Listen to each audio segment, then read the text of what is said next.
Olá, sejam muito bem-vindos. Eu sou Bruna Batista. E eu sou o César Nunes. Nós somos estudantes de Psicologia da Unifametro e este vídeo é o produto da disciplina de Projeto de Extensão Diálogos com Diferentes Saberes. Hoje vamos discutir um tema muito importante: misoginia e seus impactos na saúde mental. Você aí, sabe o que é misoginia? Já ouviu falar nesse assunto? Você sabe como o discurso misógino impacta socialmente e o que ele pode acarretar? Bom, para descobrir, fica ligado nesse vídeo. E para falar sobre esse tema, nós trouxemos dois convidados super especiais. Estamos aqui com Jaderson Vinícius do Nascimento, que é mestrando em Sociologia pelo Programa de Pós-Graduação em Sociologia da UFC, e já foi membro do Laboratório de Estudos de Violência, onde participou de pesquisas sobre as dinâmicas do sistema carcerário nas regiões Norte e Nordeste do Brasil. Também foi bolsista do Programa Institucional de Bolsa de Iniciação à Docência, atuando no ensino de Sociologia. Possui interesse em desenvolver pesquisas que articulem análise de redes sociais, métodos computacionais de Sociologia Interpretativa, com foco na compreensão das dinâmicas e interações dentro das comunidades online, especialmente em relação à manosfera. Estamos também aqui com Pedro Miguel Lavor, que é graduando em Psicologia na Universidade Federal do Ceará e membro do Laboratório de Análise Experimental do Comportamento, o LACE, onde realiza atividades de ensino, pesquisa e extensão. Atualmente, também é bolsista do projeto Renova, no qual realiza intervenções com homens autuados pela Lei Maria da Penha, mediante o treinamento de habilidades sociais. Tem interesses de estudos nas áreas de gênero, masculinidades, análise do comportamento e clínica analítico-comportamental. Sejam muito bem-vindos, rapazes. Gente, então vamos começar o nosso papo, né? Como a gente disse aqui, nós vamos falar sobre manosfera, machosfera, sobre esse discurso, essa temática que é tão presente. Que é tão presente, que é tão atual. Então, expliquem pra gente o que é manosfera ou machosfera, né? Quais são os principais discursos emitidos por aqueles que participam desse grupo, dessa machosfera. Gente, primeiro eu queria agradecer o convite, o espaço de estar aqui. É muito legal ver uma produção, né, que é feita por alunos, compostas por alunos, né, e um mestrando, que é aluno também, e, enfim, destinado a outros alunos e à comunidade como um todo. Então, só de estar aqui conversando sobre o que a gente estuda, o que a gente gosta, para mim, já valeu a vinda, né? Gente, eles são dois queridos. Dois queridos. E você quer começar falando sobre... Pode ser. Eu também estou muito contente pela oportunidade, inclusive, nessa articulação entre a minha área das ciências sociais e a psicologia. Eu acho muito importante, inclusive, esse fenômeno. Eu me interessei por estudar masculinidades e eu vi esse tema como muito importante porque ele articula um problema específico na minha área de sociologia, que é a relação entre a estrutura social e o indivíduo. Então, porque dentro da história da sociologia, das escolas, tem uma espécie de defasagem, como a gente trata a psicologia dos sujeitos, como apenas reproduzindo as normas, etc.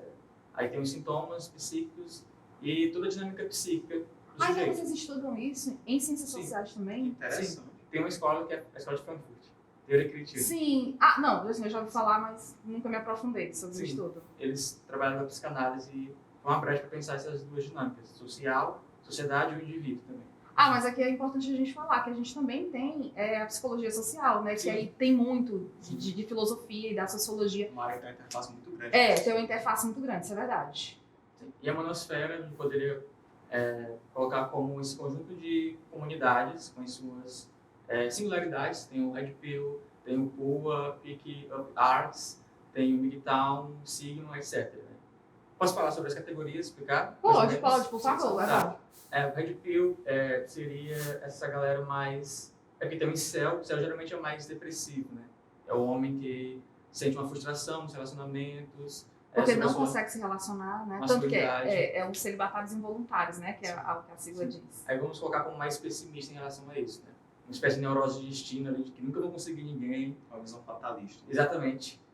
Os Red Pill são mais, como é que eu posso dizer? Tem mais autoestima forte. Só que vincula os elementos mais hiperfálicos à masculinidade. Então, eles são como mais otimistas em relação a isso, mas esse aspecto mais narcísico deles. Né? Uhum. O PUA aparece muito no Instagram, inclusive. Tipo, cursos de sedução. Aquelas palavras que vai fazer elas se sentir atraídas por você. Fale essa palavra tal. Esses são o PUA. Galera que também está tudo vinculado a essa questão de que eles não conseguem se relacionar também nessa perspectiva, né? Aí eles acreditam que essas técnicas vão fazer, que tem a psicologia evolutiva nisso também, como se a mulher fosse algo que você fala tal coisa e vai ter essa reação. Uma teoria darwinista distorcida. Exatamente. Darwin social, a gente colocaria também. Tem o Black Pill, que aí já é muito mais pessimista nesse sentido, está articulado com os incels. São comunidades com suas singularidades, né? Eles têm aspecto comum, discursivo de serem machistas, mas tem tipo, relatos deles de que eles têm frustração, espécie de paranoia, que são têm mais vantagem social de oportunidade do que as mulheres, por exemplo, algo mais paranoico, enfim, todo esse elemento. Eu li também, a gente fez muita pesquisa, né, que os Black Pills, eles têm uma linguagem bem mais violenta para com as mulheres. Então, uma coisa que é muito comum em todas essas... E aí tem outros grupos também, né, como você colocou e tudo, o que eles têm em comum, que eu consigo ver, é justamente esse discurso misógino.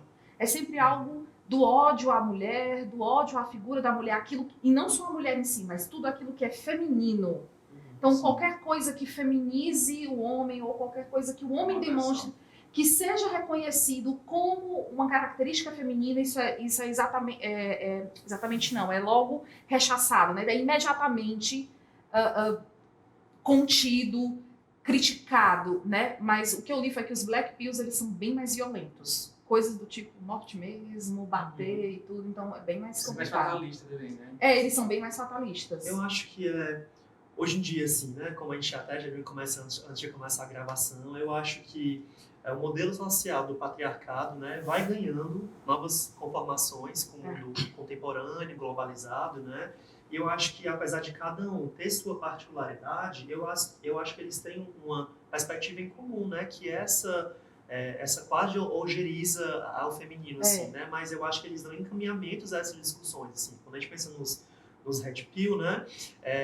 Eu acho que é no sentido de subversão dos homens comparado com as mulheres, assim, os homens ocupam um papel de dominância e eles são merecedores de ocupar esses papéis, né? Quando a gente pensa na comunidade incel, eu acho que as narrativas agora são de culpabilização das mulheres. Então, se eu não acesso certas coisas, é porque tem uma culpada de tudo isso, né? Que sustenta as práticas sociais tal como elas são e impossibilita também o acesso a locais, a relações, né, que eu não tenho. Então, eu acho que quando a gente pensa em movimentos sociais, assim, claro, cada qual tem seu segmento, eu diria, mas eu acho que todos eles estão ligados por um elo comum, assim, né, que é misoginia e uma lógica patriarcal mesmo de entender as relações entre os gêneros, né? Então, acho que é por aí.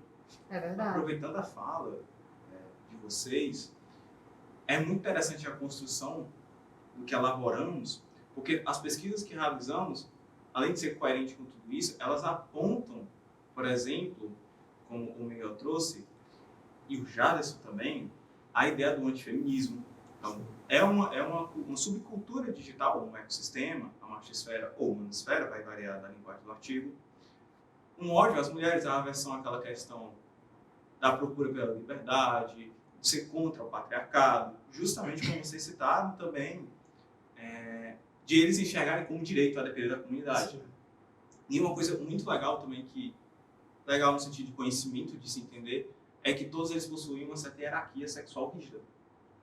A visão deles mais... Perfeito, exatamente como tu mencionou. E isso vai variar com a visão deles, que eles possuem no Red Pill, por exemplo, de como é que eles agem em relação àquele espaço que tem. Eles enxergam aquele fenômeno que são as mulheres ascendendo, apesar de também ser algo que a gente vai discutir sobre essas questões, mas esse vazio que fica é a maneira como eles interpretam como é que eles vão agir. Então, como você falou muito bem, os Red Pills, eles vão ter essa questão do desenvolvimento pessoal, que a gente sabe que é uma autoajuda embutida ali dentro. E os autoajuda não tem nada. E os incels, que não ajuda. E os incels, dentro do muitas das vezes, ajuda eles só aceitaram. Sim. Só aceitaram isso que a sociedade é. E também a questão da hipergamia feminina. Como se toda mulher ela só fosse atrás de um certo rapaz por conta do seu status econômico ou social. Sim. Então, olha que coisa interessante. Se a Bruna, por exemplo, ela tivesse aqui solteira ou tipo, ela tivesse interesse entre nós três, de acordo com eles escolheriam aquele que possuísse mais riqueza, fosse mais bonito, fosse o Christian Grey. Ela não escolheria por outras qualidades que não fossem o Miguel ser mais engraçado, ou o Miguel ele possui uma expertise que a Bruna acha muito atraente, ou algo do tipo. Para ele só existe a questão do status social. Inclusive, eu queria, antes de passar a fala, tem um podcast que eu não vou mencionar o nome, que uma das falas, inclusive, entre um rapaz que adere à Red Pill contra uma psicóloga que estavam debatendo, é que a teoria dele é que toda mulher, ela só não se relaciona, toda mulher só não traz seu homem porque não tem um Christian Grey em cima dela. Então vocês veem como uma comunidade é afetada por distorções de realidade que eles passaram por sua história. Sim. Mas aí eu acho que é bem exatamente o que o Jarderson trouxe, né? Essa visão fatalista, muito comum nos Black, nos Incel, né? Que você estava comentando. Eu acho que o representante maior da manosfera, que é muito conhecido, é justamente o Red Pill. Então eu acho que talvez tenha tanto... E aí as redes sociais dá voz aí a qualquer um, praticamente, e um alcance muito grande, né? Então, eles são que... Eu acho que talvez eles e os incel, talvez são os que a gente tenha mais acesso, eu digo, em termos de deles mesmos se manifestando e falando e colocando. E aí, uma coisa que o Jarderson trouxe que eu não tinha me atentado. Enquanto que os Red Pill, eles têm esse discurso de uma certa autoestima, de nós somos melhores do que as mulheres, né? E tudo. Os incel e outros grupos, ok, até podem pensar isso, de certo modo, mas eles têm um quê de baixa autoestima nisso também, né? E de se colocarem no... A minha desgraça, eu não me relaciono sexualmente e emocionalmente com nenhuma mulher por culpa delas. E vale ressaltar, eu e César estávamos conversando sobre isso, né, anteriormente, que não é só a questão da relação sexual, né, César, que eles querem. Eles querem essa relação afetiva. Não, nós não queremos nos relacionar somente sexualmente, mas afetivamente também. Ok, mas aí quando chega na hora de eles se entregarem ao afeto ou coisas parecidas, então, homens que amam são blue pill, homens não podem amar mulheres, são coisas do tipo, pelo menos eu já vi alguns podcasts, alguns vídeos, né, a galera na internet, aí no YouTube, enfim, outras plataformas, que reagem, né, a esse tipo de pessoas e tudo, então eles dizem assim, você não pode amar mulher, e tarará, e tarará. Então, como é que você quer um relacionamento afetivo? Como é que você quer a dedicação da sua parceira, coisa parecida, se você também não está disposto a dar isso à sua parceira? A ideia de entrega, desculpa interromper. Não, mas essa mesmo. De entrega está vinculada ao feminino de alguma forma, alguma coisa de passividade. Entregar Sim. as emoções, eles interpretam como algo feminino nesse sentido. É por isso que é ruim para eles, assim. Exatamente. Aí volta justamente para aquilo que a gente estava falando no início. Qualquer coisa, qualquer traço que seja do feminino ou da energia feminina. Esse papo, então, é outro que ok, não é necessariamente no papo deles, mas que conversa bastante, sim, né, e tudo. Não, isso tem que ser rechaçado. Sim. Eu cobro isso das mulheres, mas eu não dou. E, Jarderson, você tinha citado Red Pill, Incel, Black Pill. Mital. Mita que você falou sobre algo mais ou menos como os homens trilhando o próprio caminho. Né? Tem uma... sim. Porque tem uma... Essa questão do feminismo que vocês colocaram foi muito importante porque eles aparecem justamente reagindo ao feminismo, os efeitos que eles tiveram em relação às mulheres, a sua liberdade sexual, etc. E aí eles reagem porque muda muitas coisas em relação a como eles pensavam. Então, essa ideia de retorno daquela época em que nós dominamos, algo assim mais ou menos. Entendi. E a ideia é que eles estão trilhando o próprio caminho. É que eles performam algo parecido com o que as mulheres fazem feminismo, só que distorcido, tipo, o meu próprio caminho. Então, não faz isso, pode entregar muito porque ela vai te manipular. Faz isso aqui dessa forma que é mais racional, não se entrega muito, enfim, toda essa... Lembrando, né, gente, que você falou uma coisa que é muito importante, que a gente tem que deixar muito claro. Essas comunidades, elas não são o oposto do feminismo, né? Enquanto que o feminismo luta pelos direitos das mulheres, mas uma questão de equidade masculina, ou seja, luta para que homens e mulheres convivam bem de uma forma boa. Esses grupos, eles lutam por hegemonia e por ascensão masculina apenas, né? Enquanto mulheres estão sempre de alguma forma abaixo. Isso vale a pena lembrar, vale a pena trazer, porque muita gente fica, mas contra... Não, eles não são espelhos, né? Eu acho que hoje em dia as pessoas querem fazer esses pareamentos assim, né? Então, quando a gente pensa, a nível legal, por exemplo, uma lei Maria da Penha, gente, não é nada para mim, não é nada incomum para mim ouvir cadê a lei João da Penha, né? Então, tipo assim, parece que deve Dia existir dos um Homens equivalente. também. Dia Dos homens. né? É verdade. E você trabalha com os apenados, né? Eu faço um trabalho em parceria da Universidade Federal do Ceará, né, com o Ministério Público. A gente faz uma parceria e a gente faz um trabalho no Fórum Clóvis Bevilacqua, ali perto da Unifor, né, Universidade de Fortaleza, e a gente propõe, né, um treinamento de habilidades sociais com homens que foram autuados pela Lei Maria da Penha, né? Então a gente recebe todo semestre grupos de homens, né, que de alguma forma foram judicializados, e aí acaba que eu acabo escutando, né, um pouco desses discursos, desses diálogos.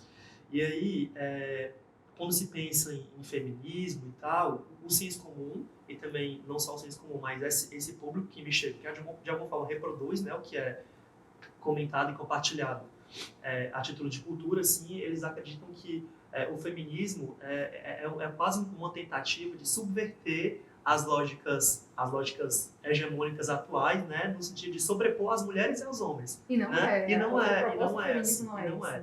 E aí uma coisa que eu acho curioso é que isso anteceder, né? Você pode até me corrigir, assim, mas quando a gente fala sobre a noção de gênero, tem autoras que falam que não faz sentido só falar essas diferenças, essas desigualdades entre os gêneros, justificada por gênero, mas o gênero por si só, ele na verdade, ele sinaliza as diferenças culturais e sociais que existem entre homens, mulheres, por aí vai, né? Então, até meados ali da década de 20, da década de 50, do século 20, as diferenças que a gente direcionava, né, homens e mulheres, era distinguido por fatores biológicos. Então chega lá os estudos feministas, né, com a noção de gênero, de patriarcado também, e começam a perceber de que não é só sobre fatores biológicos que mulheres e homens se diferenciam a título de cultura, né? Então tem fatores socioculturais que estão influenciando nessas desigualdades entre os gêneros. E não faz sentido falar sobre diferença de gênero só, porque na verdade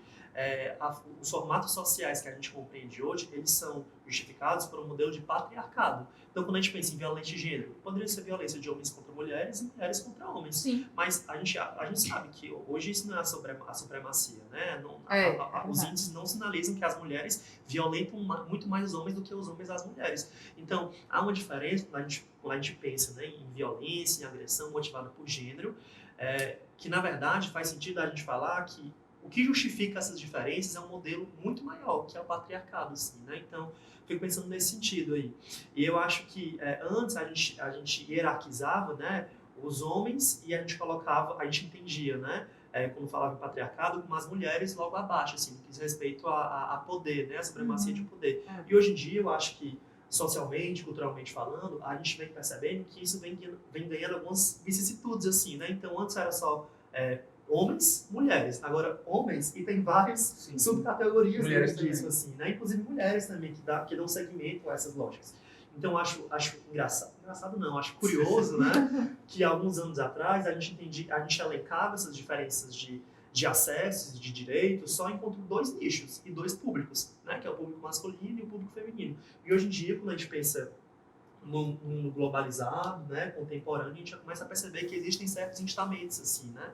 Mas esse é o ponto. Eu ainda acho, era o que a gente estava conversando antes de gravar, né? Eu acho que isso tudo é motivado pelas mesmas coisas. Sim. Né? Então, eu acho que faz sentido a gente descrever alguns nichos diferentes, alguns objetivos e discursos diferentes, mas eu acho que vale a pena também a gente se atentar para o que é o grosso, né, que sustenta todos esses movimentos, que a gente sabe que é o patriarcado. Sem contar que o patriarcado ele faz vítimas entre mulheres, entre os próprios homens. Sim. Mas nessa seara, nessa discussão toda, também entra o público LGBT, que atende mais, né? Os homens que não performam da forma lá, enfim, que esses públicos falam que os homens têm que performar, né? E tudo. Então, gente, é tão amplo, a discussão ela é tão ampla e ela engloba tantos grupos e perspectivas e enfim, estudiosos de diversas áreas, né? É uma discussão realmente muito rica e muito necessária nesse momento atual. A gente estava falando aqui, você trouxe a perspectiva, né, de fatores de cultura, né, do patriarcado e tudo, e aí eu queria saber, vou perguntar aqui ao nosso cientista social, Jarderson, que fatores sociais e culturais podem ter contribuído e contribuem, né, para o surgimento da machosfera, da manosfera, e mais do que isso, dessa popularização em plena contemporaneidade da popularização da machosfera. A gente vê atualmente, assim, não sei assim, essas crises econômicas, e eu acho que associadas a ela talvez esse declínio do homem provedor, né, do provedor tradicional. Você acha que isso tem alguma relação com o surgimento, mas também com a popularidade desse discurso? Mas quais seriam esses fatores culturais e sociais que você acha que influenciou tanto assim no surgimento? Pronto, tem uma coisa interessante dentro do que você falou, que é a história do feminismo, que são como ondas, né? Primeira onda, segunda, terceira, quarta. Aí nas últimas a gente começa a falar da masculinidade de uma forma mais diferente nesse sentido. O patriarcado está mais na segunda onda, tipo Simone de Beauvoir, mais ou menos isso aí. Aí depois começa o debate que vocês falaram, muito interessante também, que articula o que você falou sobre não ser só algo em relação a eles não terem parceiras sexuais, nesse sentido. Que é o fato de que, por exemplo, homens negros, por exemplo, ou as categorias que envolvem asiáticos também, que tem dentro de certos fóruns, né, de homens asiáticos, na Coreia do Norte, inclusive, do Sul, no caso. É muito forte isso, inclusive, o movimento de mulheres reage a comportamentos no mesmo, no off, no caso. É verdade. Vale lembrar que essas plataformas de fórum, né, algumas plataformas têm justamente esses fóruns que se organizam, Fórum Red Pill, Fórum Incel, Fórum não sei o que, da galera, e, gente, é uma discussão extremamente acalorada e acirrada. E há essa hierarquização entre os próprios Red Pill, é isso?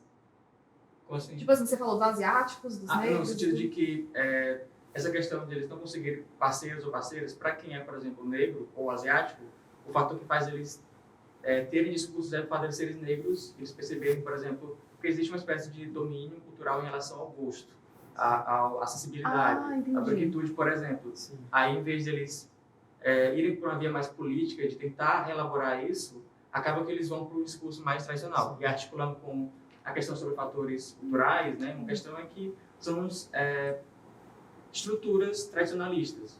E aí, dentro disso também envolve estudos de masculinidade na América Latina, por exemplo. Porque tem o patriarcado, só que tem essa questão de você, quando vai aplicar essa categoria num lugar como o Oriente, por exemplo, ou na América do Sul, né, a questão da racialidade, um país que foi colonizado, por exemplo. Como é que o patriarcado se articula com essa questão racial também. Então, tem essas vicissitudes, como você falou, matizações em relação a isso. Mas aí esses traços tradicionalistas, eles vão percorrendo. Então, por exemplo, eu posso falar uma autora que é a Eliette Safioti, dentro das ciências sociais. Ela estuda a questão da luta de classes, das mulheres, e a formação disso, que ela vai dizer que quando o capitalismo ele começa a emergir aqui no Brasil, né, essa questão do desenvolvimento urbano e tal, essa questão se ser homem não é suficiente, não significando dizer que não exista machismo, misoginia, mas aqui tem um elemento de prover. Né? Aí quem não tem essa questão, principalmente hoje em dia na liberalismo, essa questão, eles reagem a não ser provedores mais. Só que a questão para nós, das ciências sociais, por exemplo, é por que a frustração ela vira discurso de ódio, não tipo uma questão política diferente, mas lutar contra formas de domínio, poder simbólico sobre as mulheres, vira um discurso distorcido. Sim. Por que isso acontece, né? Eu acho que é legal, não sei se você conhece, tem uma socióloga, a Conan, né, australiana, muito grande, né, no estudo de masculinidades, né, e eu acho que uma forma legal de resumir essa nossa discussão, assim, é que ela acredita que existe uma descrição da masculinidade, né, que a masculinidade é hegemônica. Apesar de, claro, cada território, né, tem suas peculiaridades, ela acredita que existe um modelo que é hegemônico e que pode ser compreendido em diferentes culturas. Quando a gente pensa num homem heteronormativo, branco, rico, viril, né? Enfim, todas essas categorias que garantem acesso a posições de destaque dentro das comunidades, assim. Mas, de outra forma, ela fala que não são todos os homens que conseguem, né, se alinhar a esses papéis sociais, né? Não são todos os homens que conseguem desempenhar esses papéis sociais. E ela traz um novo conceito, assim, né, de masculinidade subordinada. São justamente os homens que não conseguem desempenhar esses papéis hegemônicos, normativos, né, e, consequentemente, não acessam os mesmos locais, os mesmos privilégios que os homens hegemônicos acessam, né? E aí, eu vejo muito isso quando a gente pensa nessas novas comunidades, assim, né? Cada qual, eu acho que tem sua característica, assim, mas eu acho acho que elas justificam justamente pela meio que a explicação que se dá, né? Por esse não alinhamento com esses padrões, né? Por esse não acesso a alguns patamares, algumas posições de destaque, né? E eu acho que tudo isso, quando a gente pensa no que motiva, né? Eu acho um pouco dessa prerrogativa, dessa reprodução, é que eu fico pensando, será que falando de socialização masculina, assim, os homens aprendem socializações alternativas a essa que a gente está exposto, assim, é isso que eu penso. Homens e meninos, né? Aprendem outras formas de interagir que não essa. Quando eu paro para pensar, por exemplo, estava lendo um texto recentemente, e aí uma autora falava a diferença, né, do brincar do menino e o brincar da menina, assim, né? O que exatamente as crianças são expostas? A título de brinquedos, jogos e por aí vai. E uma coisa que é interessante quando a gente para pensar, até nas figuras, nos personagens que são procuradas, né, por meninos e por meninas. Quando a gente pensa nos meninos, eu acho que os heróis, né, eu acho que é o tipo de personagem favorito de todas as crianças. Os de sonhos 2, 3 deles, anos. os sonhos são diferentes também. Eles vão ser quando crescer. Eles vão crescer, né? Então, tudo isso, o que eles são expostos, eu acho que é o início de uma socialização que desemboca no que a gente tem hoje. Então, quando a gente pensa, eu já pesquisei no Google uma vez, fazendo uma pesquisa, brinquedos de menino, brinquedos de menina. Quando a gente procura brinquedos de menino, a gente encontra arma, luta de boxe, Herói. arco e flecha, herói, Carrinho, bonequinho, aí, corda, dardo. Mas é uma coisa interessante, você encontra arma mesmo, assim. Mas esse é o verdade. ponto, quando a gente você pensa nos jogos, entendeu? Os jogos que as crianças jogam, nos videogames e tal, são todos que de alguma forma, não vou falar nomes aqui, não sei se pode, né? Mas eu acho que todos... Não todos os precisa, jogos, não precisa. todos os jogos que eu vejo crianças jogando, tem alguma conotação violenta, assim, falando de meninos muitas vezes, né? Aí E quando a as gente- mulheres têm um papel, desculpa, sexualizado nesses jogos. Sim. É aqueles 6 avantajados, é aquela estrutura 90, 60, 90. Eu vou? 90, 60, 90. Quem lembra disso aqui? Ai, eu me senti muito velha agora. 90, 60, 90, aquela coisa ampulheta. Sim, Então elas são muito sexualizadas. E aí as meninas que vão jogar, que jogam, né? sim. São super rechaçadas também, porque isso aqui é ambiente de homem, não sei o que mais lá e tal. Então tem E é isso que também. eu penso. Aí quando a gente pensa agora no brincar da menina, assim, né? E a gente vê a boneca, que é a cuidadora, E a a casinha, pronto. cozinha, A Barbie, a ela é sempre casinha, disso. Tinha Barbie cozinheiro, Barbie... tem tudo, né? E Não, aí, gente, é impressionante. e nos desenhos também, né? Então, quando você pensa nos heróis, assim, são sempre homens, assim, que são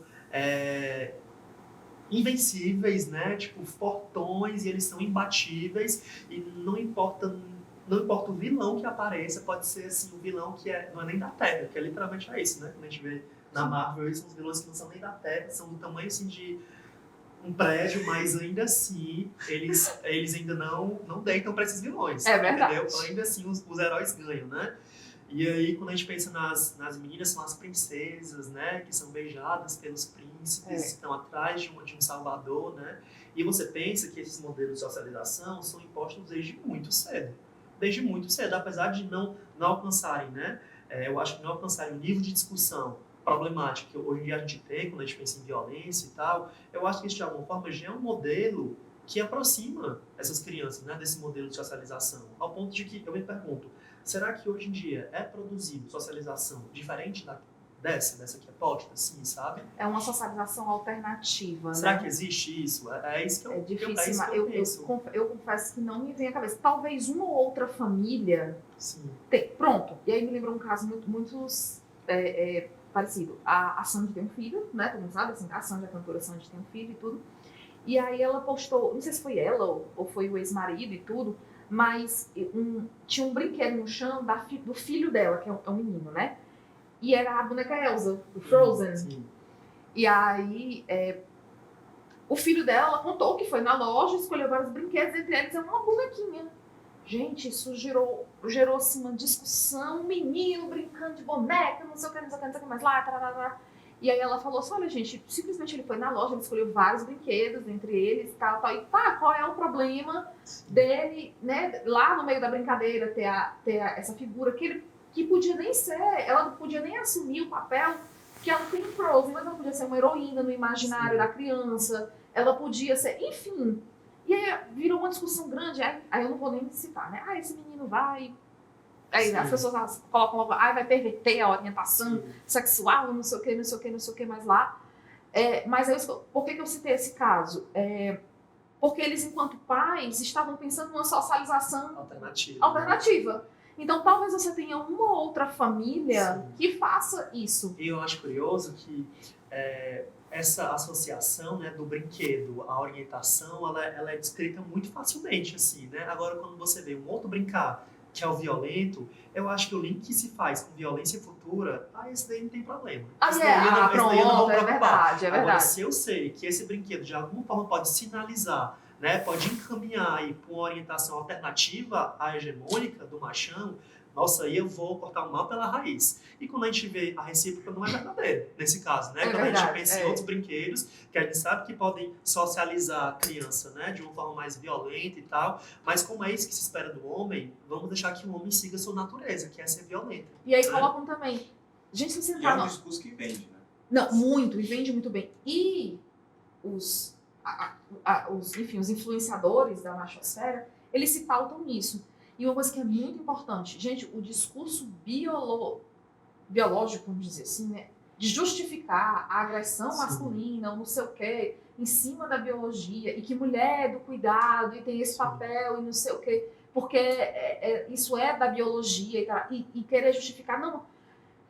Eu vi um vídeo em que um desses influenciadores, ele estava justificando o prazer masculino no ato sexual, de que só o homem deveria ter, porque lá na época das cavernas, como a galera, eles deviam estar alerta o tempo todo. Toda cara foi ótimo. Nas cavernas ele fez assim, mas assim, olha a explicação. Porque na época das cavernas, eles tinham que estar alertas o tempo todo. Já começou assim como? Pronto. Já começou assim como? Porque, tipo assim, podia vir um bicho, né, correndo, ou então uma tribo e invadir. Então, as relações sexuais, elas tinham que ser muito rápidas. Logo, as mulheres, né, não finalizavam, vamos dizer assim, deve ser polido.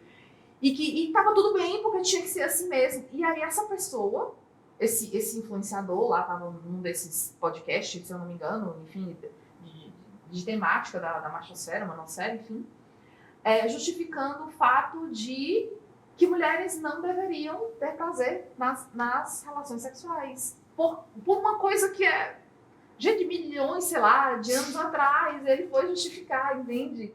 Então, assim, e as pessoas compram esse discurso, e as pessoas compram. Que é o tema justamente, né, desse momento agora. Eu fico me perguntando como na contemporaneidade esse discurso é comprado e assim, gente, há anos as pessoas lutam, né, enfim, as mulheres, e já se percebeu realmente o quanto esse discurso ele pode ser adoecedor, porque, né, aqui a gente vai falar ainda bastante sobre saúde mental, tudo isso tem a ver com a questão da saúde mental de homens e mulheres, né, mas me espanta, em pleno 2025, um discurso como esse se vender tão facilmente. E ter tantos adeptos. Nem é sobre a venda em si, que por si só já é um problema, assim, mas eu acho que essa prerrogativa e esse discurso mantém as relações de poder tal como elas foram e na intenção dessas comunidades devem continuar de ser, né? Então, eu acho que é nesse sentido, assim, para os homens, faz muito sentido continuarem se comportando tal qual eles se comportam, porque eles vão continuar acessando os mesmos direitos, papéis, posições que eles vêm ocupando durante todos esses anos. Então, por que pensar diferente? Né? Por que agir diferente? Né? Agora, a gente sabe que isso é um problema, porque apesar deles ocuparem essas posições de destaque dentro das comunidades, a gente sabe que isso pode, de alguma forma, reverter negativamente para eles próprios. Quando a gente pensa em impacto de saúde mental, ocupar esses papéis, desempenhar esses papéis, pode machucar, né? Pode comprometer. Isso tanto é observável. Eu faço parte da iniciação científica, né? E assim, tem uma da nossa iniciação científica sobre intervenções sociais, comunitárias na prevenção e o manejo do suicídio. E aí eu estou pesquisando, afunilei, né, nessa grande temática da suicidologia, a relação entre gênero e suicídio.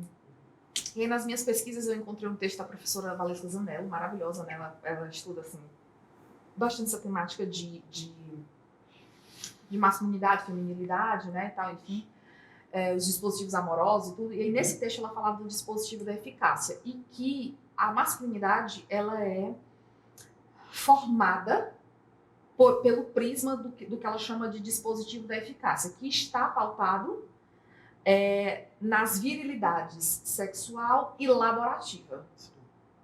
Então, basicamente, essas duas bases, vamos dizer assim, né, do dispositivo da eficácia, o que a virilidade laboral seria? Essa coisa do ser o homem provedor, do ser o homem, o que tem muito dinheiro e não sei o quê, e ele tem que se responsabilizar obrigatoriamente por isso, e não receber ajuda de mulher, né? Um homem de moral, não fica no chão, nem quer que mulher lhe venha dar a mão. Então, assim, é esse homem que tem que performar, mas não é só trabalhar, não é só contribuir com a sociedade. Ele tem que ser o rico, ele tem que ter o dinheiro, ele tem que ter o maior acúmulo de recursos possíveis. E a virilidade sexual seria justamente o desse homem que performa muito bem. E aí qualquer masculinidade, porque ela fala de masculinidades nesse trabalho, né? Qualquer masculinidade que não performe dessa maneira pode causar muito sofrimento psíquico para esses homens. E aí, como esse trabalho fala da perspectiva do suicídio, né? Então, esse sofrimento psíquico que se consolida, que cresce, e aí pode levar à ideação suicida e tudo. E, gente, isso sobre essa questão da agressividade, né? A agressividade, e isso é muito presente no discurso Red Pill, no discurso Black Pill, que a gente falou no início, né? Ela é um emblema, um símbolo da masculinidade. A gente pode dizer até que é algo bem comum, né? Nesses grupos e tudo aí. Eles exaltam muito a agressividade. E tanto é que a gente sabe que, e aí, né, quem estuda suicidologia sabe que as mulheres têm maior índice de tentativa, mas o índice maior de efetivação, ou seja, né, no caso do suicídio ser concretizado, é de homens, porque eles escolhem o quê? Meios mais letais. Tem que ser eficaz, porque se não for, é humilhante também. Fracasso, Perfeito, né? dá essa ideia de fracasso. Então, assim, ou seja, até nesse ponto, essa agressividade que é tão estimulada e tudo, e que é dita como um selo que vamos dizer assim, assim como um selo, como um emblema, né, da masculinidade, até nessa hora, né, enfim, eles escolhem esses meios mais agressivos. Então, eu confesso que eu nunca tinha pensado sobre essa perspectiva e foi pesquisando bastante. Eu encontrei muitos trabalhos sobre feminilidades e suicídio, né? E em diversas, na adolescência, na vida adulta, na velhice. E aí eu encontrei bem menos trabalhos sobre masculinidade, mas um deles foi justamente, eu achei assim, fantástico, uma explicação muito interessante. E parar para pensar sobre a socialização masculina e sobre essa formação da identidade masculina em cima do que ela chama de dispositivo da eficácia. Sim. Eu achei fantástico essa explicação. É legal. E antes, quem está aqui nos escutando e pensa que estamos tirando isso só por conta de obras muito teóricas, existem dados que corroboram justamente o que estamos falando. Não é um exemplo isolado, são dados. No NetLab da UFRJ, que é um laboratório lá muito legal, que eles estudam as questões das redes sociais, eles fizeram um relatório que eu recomendo a quem quiser ir atrás e ler, sobre esses discursos de misoginia no YouTube, por exemplo, o foco deles foi no YouTube, saber como é que anda isso, se está progredindo, se está ganhando muito dinheiro. Então eles fizeram um trabalho a fundo, são 70 páginas, se não me engano, de conteúdos excelentes. E um dos dados que eles trouxeram é que, primeiro, em 2017, existia ali, em média, 961 denúncias de ataques de misoginia online. Em 2022, saltou para 30 mil. E aí, tem uma fonte também que eles citam, que é da ONU, inclusive, que as mulheres elas têm uma chance maior de 27 vezes de sofrerem assédio online do que na vida real. Ou seja, esses dados eles corroboram a questão de que é uma coisa séria. Estamos vendo um fenômeno seríssimo. E aí também, ao longo do relatório, a gente vê o quê? A gente vê que em 2021, ao todos os vídeos analisados, 80% ali foi publicado. e que mesmo sendo 80% publicado, ainda existe uma crescente enorme de lá para cá no gráfico relacionado a esse conteúdo. E é um conteúdo que não vende pouco não, vende muito, porque isso mexe até com a questão que o Pedro estuda muito, com a saúde mental dos indivíduos. Tem uma psicóloga, a mesma psicóloga, que é uma pena que eu não me lembro o nome dela, que ela é excelente, que ela debateu com das pessoas que vende curso desse meio. E ele falou que na mentoria dele, ele se diz Red Pill, um Red Pillado, né, que a pessoa que acendeu na Red Pill, como o Jardim falou, que é R$2.000 a hora. E a maioria das pessoas são caras que, infelizmente, tiveram um casamento fracassado. E aí, geralmente, são caras que se frustraram, a mulher traiu, algo do tipo. E é justamente esse público que ele atende, né?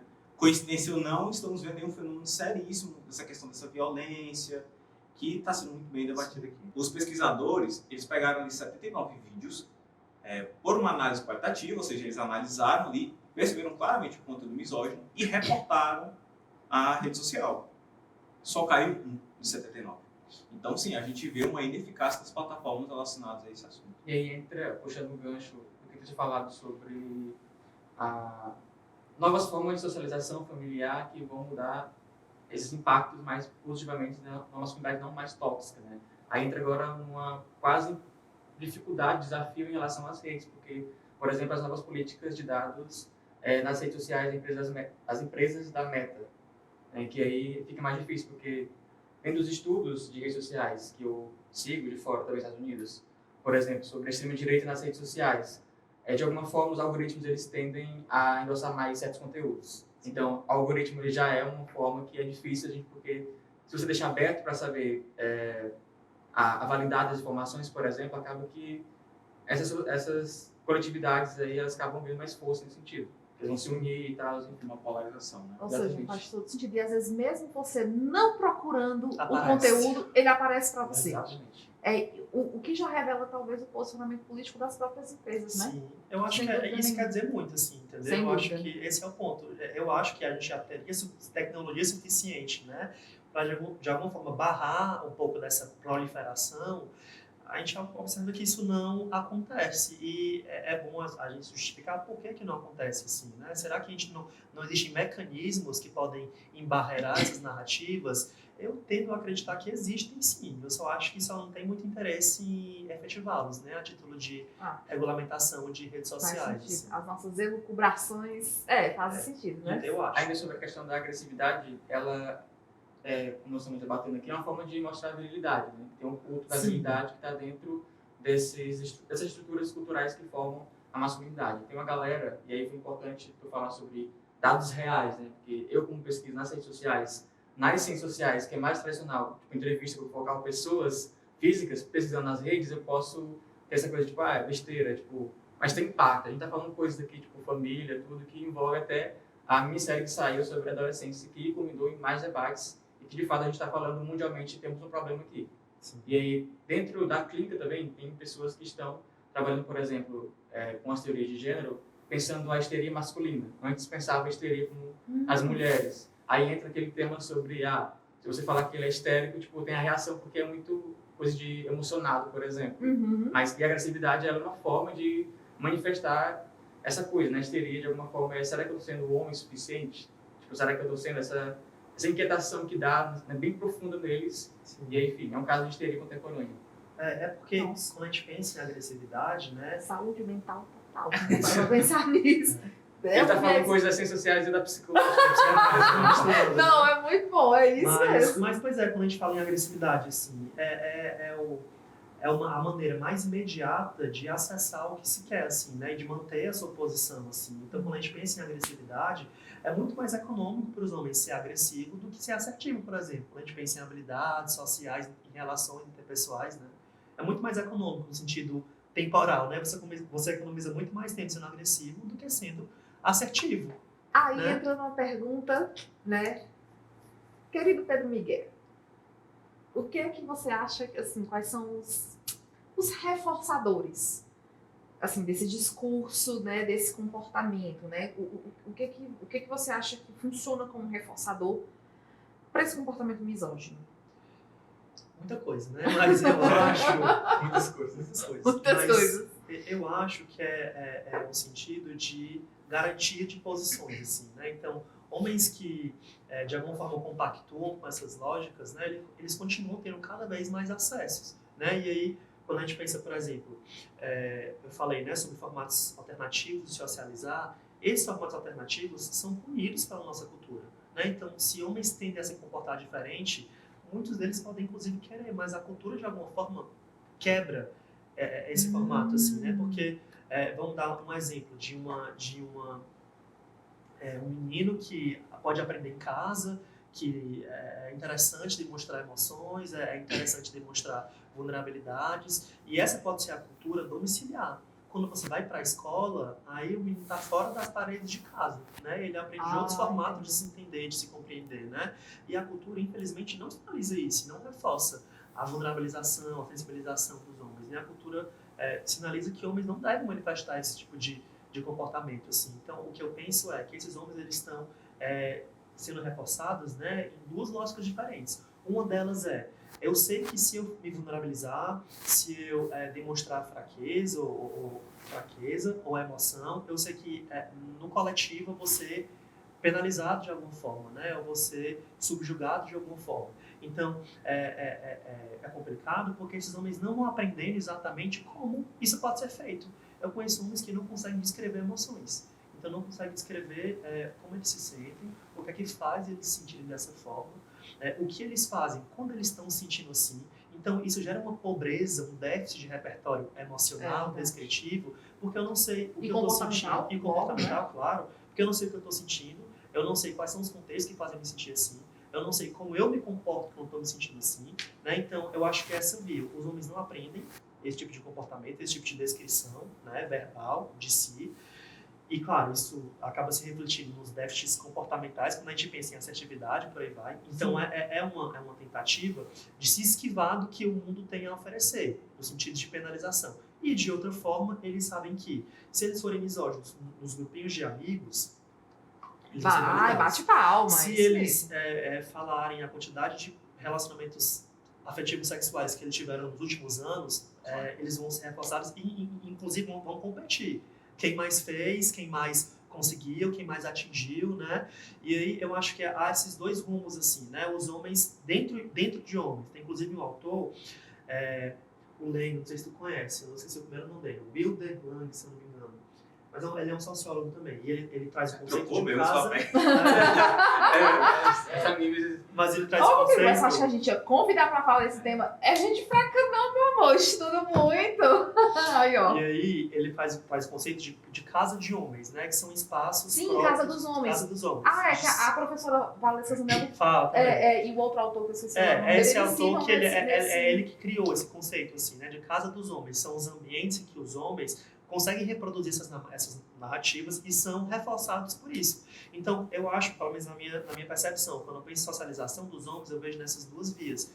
Eles sabem que, infelizmente, se eles se comportarem diferente, a cultura penaliza, né? E da mesma forma, se eles se comportarem agressivamente, violentamente, de forma misógina, o outro grupo dos homens, um grupo coletivo masculino, vai validar e reforçar essas causas. Então, o que exatamente justifica uma mudança? Né? De que forma eu vou pensar em outros formatos de interagir e socializar, se esses são os meus caminhos, assim, né? Quando eu penso em cultura, pelo menos hoje. Sem contar que, muitas vezes, por meio da não assertividade, como a agressividade, por exemplo, eles acabam atingindo o objetivo final. Sim. O problema é que eles acessam os reforços, né? Mas também acessam as punições. Sim. Então, assim, por esse meio da agressividade, às vezes eles até conseguem atingir o objetivo, mas não compreendem, por exemplo, a deteriorização das relações. Vamos pensar, por exemplo, num homem que agride a sua parceira, a sua companheira.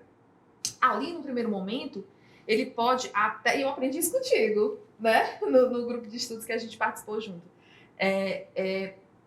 Ele pode até, no primeiro momento, acessar, vamos dizer assim, o que ele queria, né? Ali o objetivo. Mas, a longo prazo, essa companheira vai se afastar, essa mulher vai denunciar, essa mulher vai querer se separar. Sim. Então, tem todos os custos, vamos dizer assim, né? De ele comportar-se daquele momento. Então, naquele momento, ele tem um reforçador, vamos dizer assim, né? Ali, imediato, mas outros aspectos, com o passar do tempo, né, vão... E aí eu acho que a pessoa, muitas vezes, ela não para pensar, ela não acessa isso, porque ela não tem repertório, Não tem. né, de comportamento diferente. Não, muitas vezes ela não foi socializada, né, o processo de socialização dela, ela não aprendeu outra forma de responder. Sim. Eu acho que, querendo ou não, a gente é treinado a projetar as consequências dos nossos comportamentos, né? Então, a gente sabe que se a gente for por esse caminho, isso e aquilo outro pode acontecer. Então, se eu não quero que aquilo outro aconteça, eu vou para outro caminho, me comporto de outra forma. Mas o que eu venho conversando com vocês é que tem muitos homens que não têm esse repertório mesmo, assim, né? De que eles não conseguem é quase que uma miopia temporal. Eu não consigo enxergar muito longe as consequências dos meus comportamentos hoje. Mas por quê? Porque esses comportamentos hoje são os naturalizados e os esperados para eu desempenhar o meu papel de homem, né? Então, a consequência que eu vejo a longo prazo, eu acho que eu não sou treinado a visualizar ela, porque eu só sou treinado para desempenhar o que eu faço hoje, que é ser agressivo, que é ser violento, que é ser misógino. Então, há uma pobreza, assim, temporal, né, e de conjectura em relação ao que está por vir, assim, porque eu não tenho um treinamento para isso, assim. E aí, quando a gente pensa em economia comportamental, né, é muito mais fácil você ser agressivo, porque o que você quer sustentar e conseguir, você vai conseguir a curto prazo. É mais fácil muito mais fácil, né? é muito mais fácil você... Vamos imaginar uma ocasião em um homem que não quer que a mulher saia para uma festa. É muito mais rápido, é muito mais econômico, temporalmente falando, né? Que ele tranque a mulher dentro de casa e a agrida, do que ele sentar com ela, assertivamente falar: oi, amor, tudo bem? Eu não me sinto confortável por isso, eu tenho segurança com isso. Mas sabe como, tipo assim, e falando de tempo... pela sociedade dele, né?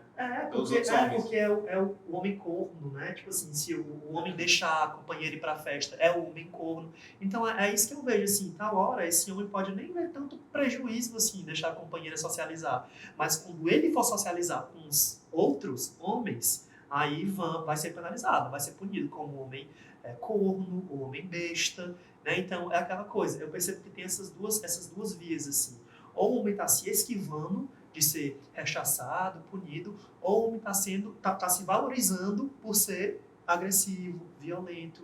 E eu acho que a gente fica nesse embate, assim. Eu trouxe um exemplo muito legal sobre a série Adolescência, eu inclusive fiz um trabalho sobre isso, né? O César me viu lá no... Maravilhoso. Fiquei todo empolgado quando vi uma foto. E aí eu fiz um trabalho sobre isso, e uma coisa que eu achei muito legal, que eu trouxe lá no meu trabalho, né, é que tem um determinado momento da série em que tem uma sessão, né, uma sessão psicológica entre o terceiro episódio, né, entre a psicóloga e o adolescente, né, que está sendo acusado de um suposto feminicídio aí, e o adolescente fala, né, o Jamie fala de todas as violências, digamos assim, que ele foi submetido ao longo da vida, quando a gente pensa em bullying, né? Enfim, ele era rechaçado coletivamente dentro da escola, e tem uma hora que a psicóloga fala: nossa, deve ter sido muito difícil para você, né, passar por tudo isso, e, enfim, sozinho, né? Você não pensou em falar com alguém, compartilhar isso com alguma pessoa, né? No sentido de, sei lá, buscar ajuda profissional. E ele fala: agora tá demais, né? Agora não dá mais tempo, assim. E eu fico pensando, será que ele foi ensinado a fazer isso? Será que os homens aprendem ao longo da vida, da história de vida deles, que eles não precisam sentir isso sozinho, assim, que eles conseguem, que eles podem, né? Enfim, buscar ajuda, pedir ajuda.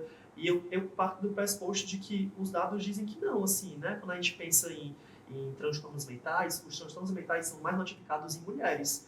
Mas os suicídios são 4 vezes mais notificados em homens do que em mulheres. Então, tem uma discrepância, assim, né, na quantidade de transtornos diagnosticados e na quantidade de suicídios efetivados, assim, né? O que é que justifica esse desbalanceamento, assim, na minha opinião, né? Eu acho que é isso, essa falta de repertório em acessar e buscar serviços. Por quê? Porque essa vulnerabilização em relação a acessar e a buscar não é atrelada à figura do homem, não é atrelada à figura masculina, né?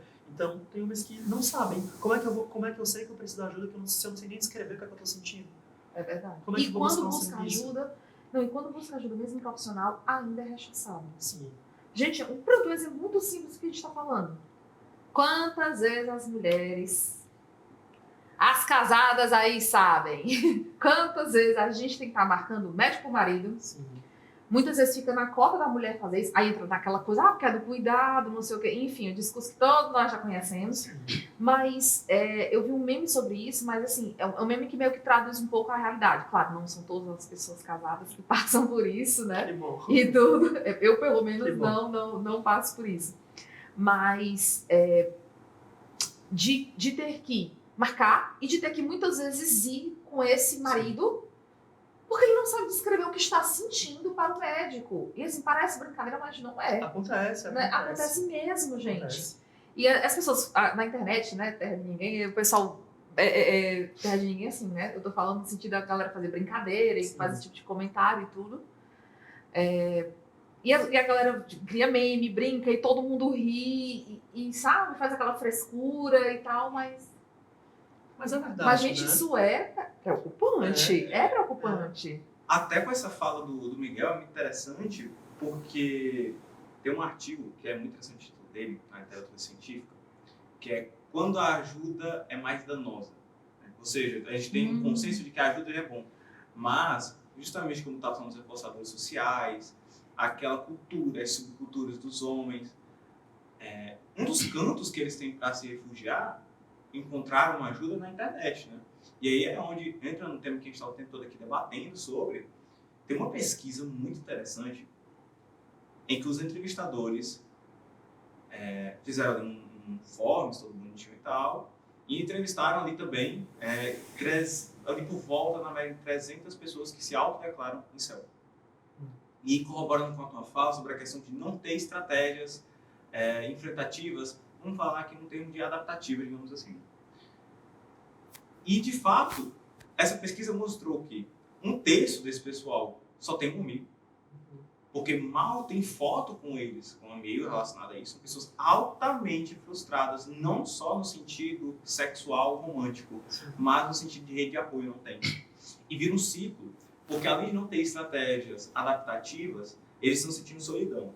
Eles entram nessas comunidades procurando ajuda, e aí que a ajuda fica mais danosa, porque as posturas que eles impõem, as estratégias que eles colocam, tudo ali que eles botam relacionado a como você vai atingir o sucesso ou não, uma visão fatalista, piora ainda mais a solidão do indivíduo. Então, leva no ponto assustador de que tem uma outra pesquisa também que mostra que foi quase 270 incels, no caso, 50% apresentaram ideação suicida. Mais de 70 apresentaram sintomas depressivos. Então é uma comunidade altamente adoecida. Sim. E eu posso aqui estar especulando demais, mas eu acredito que, como a fala do Miguel mostra, que o buraco vai ficando cada vez mais embaixo até chegar nessas comunidades online, que é o incel, onde o pessoal encontra um com o outro. Né? E eu que é a área de acho... pesquisa, que é onde você está pesquisando, né? Você me lembrou de uma coisa que você falou, lá assim, né? Antes dessa questão da hegemonia desse padrão que você tinha falado, padrão assim, da branquitude, né, e tudo. E aí, por exemplo, mesmo homens pretos ou asiáticos, por exemplo, que têm esse comportamento, vamos chamar assim, comportamento assim, esse discurso, né, de pill, incel, eles gozam de menos status na comunidade, né, do que o homem branco, que hegemônico, né, e tudo. Isso as pessoas não sabem, não é verdade? Os negros eles chamam de Tyrone, Sim, eu falar isso agora. os asiáticos Que tem o ideal do homem, no caso, tem um Chad que ele, vamos dizer assim, é mais brando, assim, vamos assim dizer, Que é o né? Chad, né? É o Chad. É o Ele lembra, sabe, que é o Johnny Bravo, aquele personagem do Johnny Bravo, não é? lembra o Johnny Bravo. O Johnny Bravo, eu só penso nele. Tem o Chad que seria o homem ideal que atrai as mulheres, só que dentro desse nicho mais, tipo, questão racial, tem, tipo, o Tyrone, que faz academia e tal, é tipo, o homem negro tem que ser também dessa forma. Aí, dentro desses homens negros, esse discurso se articula dessa forma, né? Como ele introjeta a questão deles com a racialidade. Tu poderia explicar como é que funciona essa hierarquia sexual dos incels? E aí, que sentido? Como é que funciona os incels, os normes, os chads? É porque é toda uma ideologia, vocês colocaram algo interessante, que é uma espécie de senso comum, de comunidade, mesmo que tenha as diferenças, que eu acho interessante de alguma forma considerar, mas tem de fato essa articulação geralzona, né? Aí a questão da hierarquia sexual é essa visão, né, que envolve psicologia evolutiva, daquela coisa de que, por exemplo, dentro da questão que eu falei racial, tem esse discurso histórico que vem de que os homens negros, essa questão da hipersexualização, por exemplo. Aí entra nessa questão também nesse sentido. Aí tem essa questão do Chad, que seria esse homem ideal, E branco, rico, heterossexual. o Christian Grey. Sim. E Que aí, performa lá a habilidade laborativa e sexual, lá colocada no sim. dispositivo da a eficácia. questão central é que essa questão da hierarquia, ela se articula com a ideia de um imaginário social. Ela é imaginário. Você falou sobre o brinquedo, falou sobre a socialização familiar, tudo isso. A própria mídia, as redes sociais, os filmes, tanto que tem muitos edits de TikTok da vida, por exemplo, de muitos personagens moralmente questionáveis, tipo o Patrick Bateman, que é o famoso, né, nesses grupos, mas Quem? tem muitos. Qual Patrick Bateman. Patrick Bateman? Ele já fez o Batman há muito tempo. Sim. Eu acho que de série atual, com esse aquele que... O Will. Não, que o Cillian Murphy fez, o Ah, do Pink Blinders? Pink Blinders. Ah, eu acho, né? sim. Que é aquela Thomas coisa Shelby. também, Thomas Shelby, Tu sim, é falou da verdade. Caverna, tem o Vikings também, que é de 2012, que Sim. recupera Peaky Blinders novamente. Então, Sim. mesmo as empresas, né, relacionadas à produção de filmes e tudo, ela também reforça isso. Eu gostei Sim, muito sim. desse debate sobre o reforço, porque é muito trágico, porque uma coisa reforça a outra meio que no ciclo, né? Isso, né, entra também na questão que eu queria falar, que vocês brincaram, né, que para eles é uma forma de terapia, a masculinidade tóxica, mas a gente vendo de fora, tipo, parece que não é saudável para eles, mas para eles em si é saudável. Né? É brincar com um prego enfiando no outro, né? Sim, mas aí entra na questão que o Lacan falava, né? Eu vou citar o Christian Dunker, que ele fez um livro sobre o cálculo neurótico do gozo, que ele fala que hoje em dia, né, o século da depressão e tudo, essa galera se identifica nesse lugar de ser isolado. Eu lembro de 2017, no meu ensino médio, que era tipo aquela coisa do Bart Simpson, depressivo, o XXX, tipo, toda uma questão, tipo assim, é triste, mas, tipo, é bom estar aqui, tipo, aquela coisa de você chorar pelo leite derramado, tipo, o conceito do gozo do Lacan, que é meio que você sentir um prazer na dor, tipo, uma música que te faz lembrar da sua ex ou do seu ex, mas você vai escutar, você vai chorar e é bom, tipo, essa questão desse sintoma, porque você goza do sintoma que você tem, tipo, é por isso que eu falo que é neutral, assim, tipo, uma coisa reforça a outra, como é que... Eu penso no sentido de que esses homens eles estão se esquivando o tempo todo, assim, né? Então, eles não precisam entrar em contato com aquela coisa que faz mal diretamente, assim, né? Mas eles, de alguma forma, é confortável porque eles não estão entrando em contato com isso exatamente, né? Então, tem função. Você pensa em sintoma, eu penso mais em conforto, assim, né? Eu acho que é confortável para esses homens não entrarem em contato com algumas coisas. E a nível cultural, que é o muitos saudável, deles... só um corte, justamente esse saudável que ele usou não é no sentido saudável de ser algo bom, de mas ser funcional. é no sentido de ser funcional. É funcional.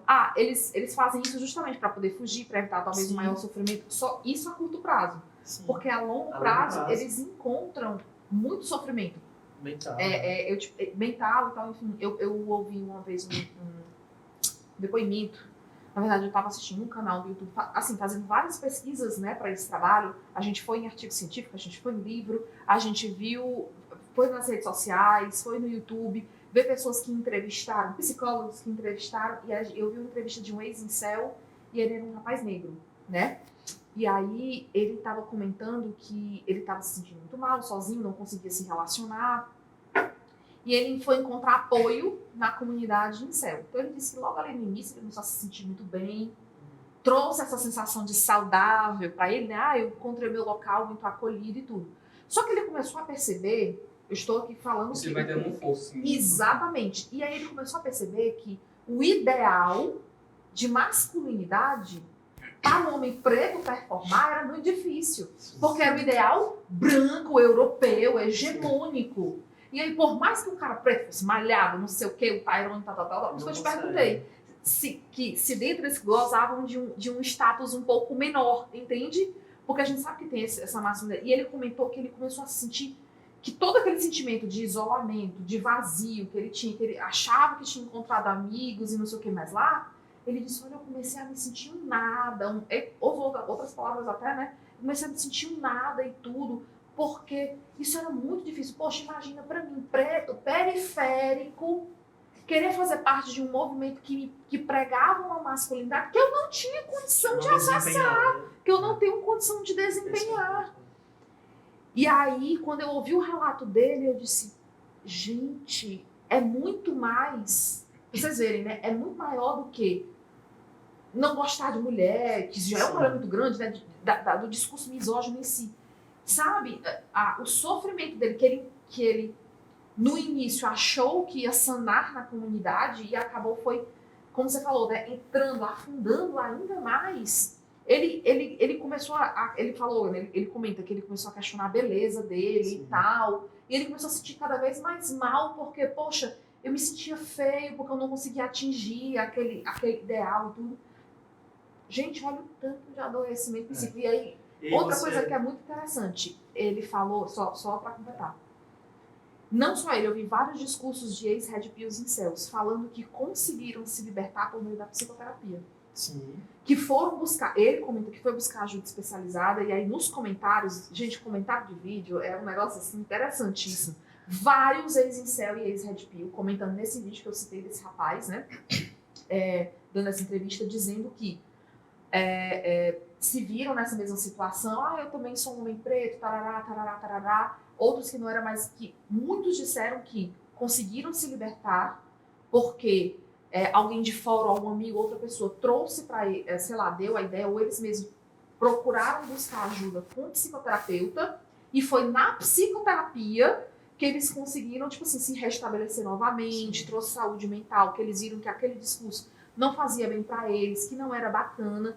Eu achei isso muito interessante quando eles falaram da ajuda. Teve um que citou que passou 5 anos para conseguir, assim, se restabelecer novamente. Mas ele disse, olha, eu só consegui por causa da ajuda especializada. E por ter rompido, né, os laços e tudo. Mas, nossa, eu fiquei assim, gente, então a discussão é muito maior. Muito Pega maior. outras... E às vezes as pessoas não têm essa noção. Sim. Até porque envolve a questão, a questão racial no sentido do racismo mesmo. Tipo, o Edgar Roger foi um caso concreto de um cara que fazia parte desses grupos e que ele tinha essa visão mais fatalista, que ele não conseguia se relacionar, e ele se perguntava por que esse cara que é negro, inferior a mim, por exemplo, consegue ter relações sexuais com essa menina branca, e eu não consigo, sendo eu sou branco, bonito, tenho carro, por exemplo, sei lá. Aí ele fez um massacre e matou 14 pessoas e se matou também. Nossa. E eu fico pensando... Aí tem o termo Enzo, por exemplo. Enzo também nesse universo aí, que é tipo menino de apartamento, branco. Eu fico pensando como que, nesse sentido, essas comunidades podem ser muito atrativas, né? Porque essas comunidades dão nome justificativa ao que eu não sou, ao que eu não alcanço, ao que eu não consigo, né? Então, quando o César fala da socialização de pessoas, né, que se identificam com os movimentos incel, por exemplo, a gente percebe que muitos deles não têm relações sociais, né? Então, não tenho relações de amizade com muitas outras pessoas. Minha rede de apoio é muito reduzida. Então, quando eu vou para um acesso em que agora eu não preciso mais ter uma comunidade no meio da rua para eu me compactuar, me aproximar de alguma forma. Eu preciso ligar meu computador e abrir comunidades virtuais. E naquele momento que eu clico em uma dessas comunidades, todo o meu sofrimento ganha nome, eu consigo nomear o que eu estou me sentindo assim, e mais ainda ganha justificativa, né? E ganha causa. Então, eu sei o que é que está ocasionando isso que faz eu me sentir dessa forma. Então, eu penso, essas comunidades, elas são muito perigosas, porque elas descrevem e elas justificam o sofrimento, mas baseado em preceitos que podem ser muito desajustados socialmente, assim. E porque quando a gente pensa em psicoterapia, por que é tão importante, né, a gente recorrer a esse tipo de serviço? Porque, na verdade, é na psicoterapia, no ambiente, né, de sessão psicológica, que a gente entende, primeiro, que existem variáveis culturais que estão influenciando esse meu comportamento, né? E eu posso fazer alguma coisa diante delas, assim, eu posso mudar meu ambiente, eu posso me relacionar diferente com esse meu ambiente, né? E quando a gente pensa nessas comunidades, é aqui vocês trouxeram, há um diagnóstico cultural muito fatalista, muito pré-estabelecido.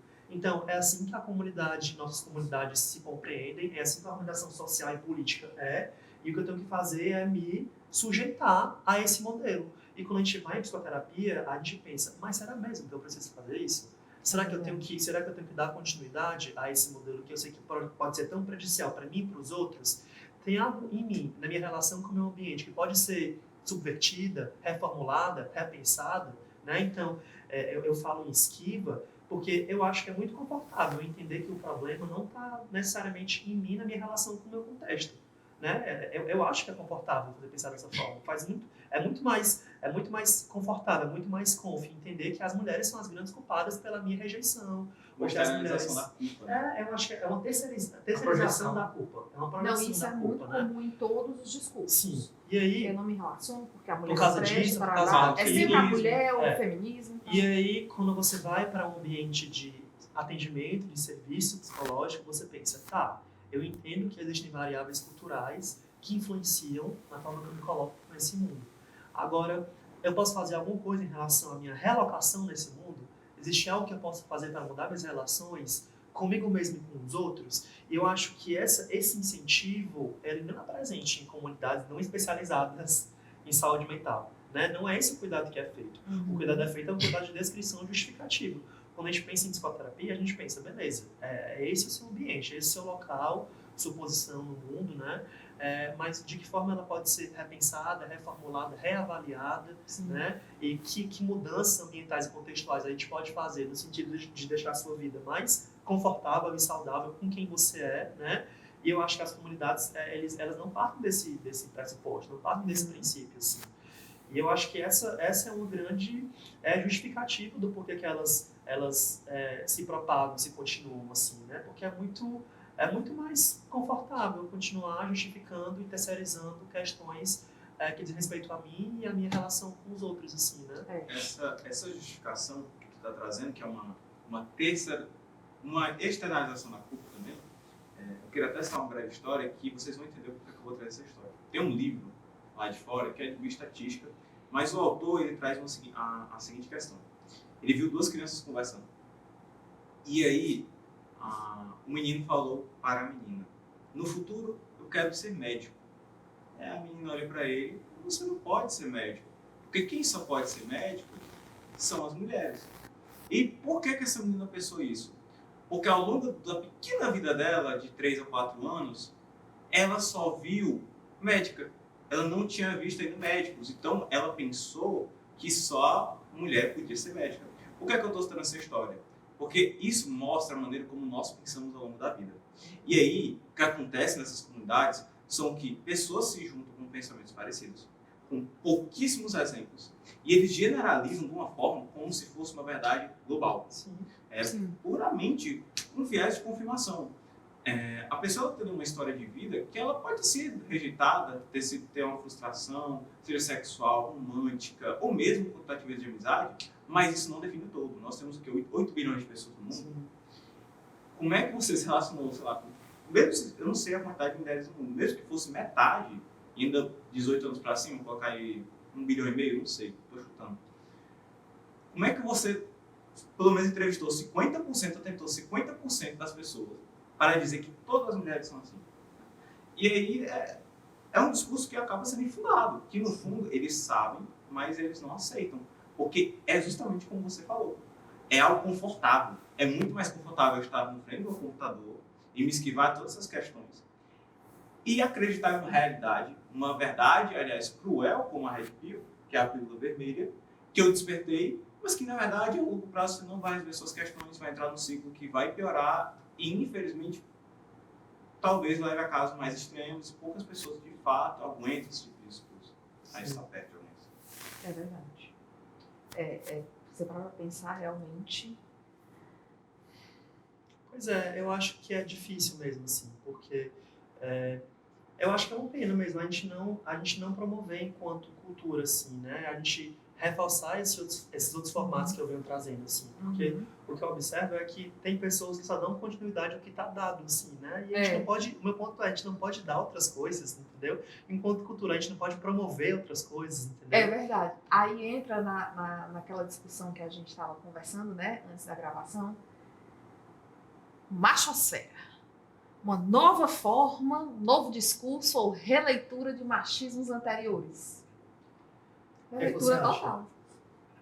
Eu acho que é uma releitura com uns elementos a mais, né? Diferentes, né? Então, a música que fez o conceito de masculinidade hegemônica, por exemplo, eu vi uma outra pessoa que fez uma crítica de que mesmo as pessoas que são menos representadas, elas, vamos dizer assim, dialeticamente, ou seja, numa relação com essa ordem simbólica da masculinidade hegemônica, eles têm uma relação com ela mesmo assim. Sim. É aquilo que eu falei, tipo, eles são frustrados, a histeria, por exemplo, de se sentir deslocado, se eles são homens de verdade, em vez de elaborar esse desejo a si mesmo e buscar uma forma de maturação subjetiva deles, eles, na verdade, vão para essas vias que nós estamos colocando aqui mais forçadas, mais fáceis nesse sentido. Eu acho que é por aí mesmo. E, enfim, eu acho que É isso, assim, Pergunta: como vocês acham que esses discursos, né, dessa releitura com novos elementos, impactam nos relacionamentos interpessoais e relacionamentos românticos? Porque eu estou trabalhando na minha pesquisa, eu estou articulando com certos autores da psicanálise. Por exemplo, tem uma autora que é a Germaine Dweck, que ela fala sobre o neurótico abandônico, que é tipo a relação de você, enfim, que psicanálise, né? A relação que você tinha no contexto familiar, a questão de você, do menino com a mãe, que dentro desses estudos de masculinidade, né, o Lacan fez isso também, diferente do Freud, por exemplo, dentro desse contexto de psicanálise, tentar ver a relação do menino com a mãe, certos elementos dessa socialização primária, por exemplo, como o complexo de desmame, por exemplo. Estou entrando aqui numa questão bem teórica, mas eu vou articular aqui, né? Quando você não lida muito bem com esse complexo, isso forma um componente ali psíquico que vai reverberar ao longo da sua vida. Então, abandone com aquela pessoa, por exemplo, que você fala para ela que você gosta dela, que você ama ela, mas ela não acredita. Ela quer, ou é tipo assim, eu vou sumir para ela ver se ela vai atrás de mim, como se a pessoa soubesse o que acontece com você. Tipo, eu tô falando aqui de um quadro psíquico, que é uma forma que eu vejo essa questão nesse sentido, articulando com os incels. Eles têm muito esse aspecto de serem meio que neuróticos abandônicos, tipo, essa neurose do passado. A questão é como é que articula isso com sociologia e psicanálise, né? É um retorno neurótico com essa mãe, mas aí, falando em termos sociais, é uma história de um patriarcado que eu era provedor. Eu penso, agora... Nossa, que ponte. E agora pensando também falando de relações familiares, né, eu vejo os pais como, na verdade, os primeiros modelos das crianças em relação à forma de se colocar no mundo, assim, né? O pai e a mãe, eles são os primeiros aprendizados das crianças, ou vem aqueles disso. que se colocam nesse papel, né? Que se colocam nesse papel, são De os cuidadores, na cuidadores, verdade, né? E aí eles são os primeiros modelos das crianças, na verdade, né? No sentido de o que é certo, o que é errado, o que eu posso, o que eu não posso fazer, assim. Então, muitas vezes a família são a introdução da criança no campo social, cultural, né? E a gente percebe que esse formato de socialização, que pode ser muito problemático, né? Ele também pode se iniciar em casa, assim. E como é que eu vejo isso? Quais são as consequências disso, né? Que eu acho que foi o que você perguntou. Como esse discurso influencia nos relacionamentos interpessoais e amorosos, né? Eu acho que é nesse sentido de que se desde a base, né? Eu aprendo que é assim que eu me compreendo, que eu me relaciono, eu acho que isso pode afunilar muitos relacionamentos sociais no sentido de privar, né, o meu contato, minha relação com outros que não compactuam com o que eu acredito, assim, né? Então, acho que é uma rigidez mesmo, assim, em relação à visualização de outros formatos de me relacionar, de outros nichos e públicos, de socializar, né? Então, eu acho que é nesse sentido. Eu acho que são socializações, né, que podem desembocar em muita violência. Então, relacionamentos que podem desembocar em muitas violências, assim, e uma não amplitude, assim, uma não óptica a outras maneiras de se colocar e de interagir com outros públicos, assim. Eu acho que é uma restrição. Por isso que, por exemplo, homens socializam com outros homens, né? A gente não vê amizades, eu não vejo com frequência, pelo menos, assim, muitas amizades de homens com mulheres, assim, né? Porque pelo menos não da parte dos homens, né? É sempre aquela justificativa de que há um interesse, né? Então, tipo assim, homem tal tempo parece que homens são incentivados a serem... Não existe amizade entre homens. Homens são incentivados a... Aí isso gera um ciúme no relacionamento, não sei pode, o quê, briga, blá, blá, blá. Porque como o homem tá, culturalmente, o homem tá o tempo todo procurando alguma coisa, isso, de alguma forma, né, faz com que, se ele tiver em relacionamento conjugal, ele não possa ter relações com outras pessoas, né, com outras mulheres. E o que é que eu penso disso? Consequentemente, esses homens não têm acesso a outros discursos e outros relatos diferentes das pessoas que ele possa socializar, que são outros homens. né? Então, se eu não posso me relacionar com mulheres só com a minha própria, mas eu posso socializar com 50 homens, as prerrogativas que eu vou assimilando é desse meu grupo, que eu tenho acesso, entendeu? Faz todo E sentido. aí, eu não tenho mulheres e outras perspectivas femininas chegando da minha esposa e da minha mãe, ou sei lá, que podem me sinalizar o que é o mundo hoje em dia, assim, o que é o mundo moderno, assim, cultural, entendeu? Eu acho que você tem acesso a outros homens e ao Aí relato cai de de outros homens. Aí cai de novo na pobreza do repertório.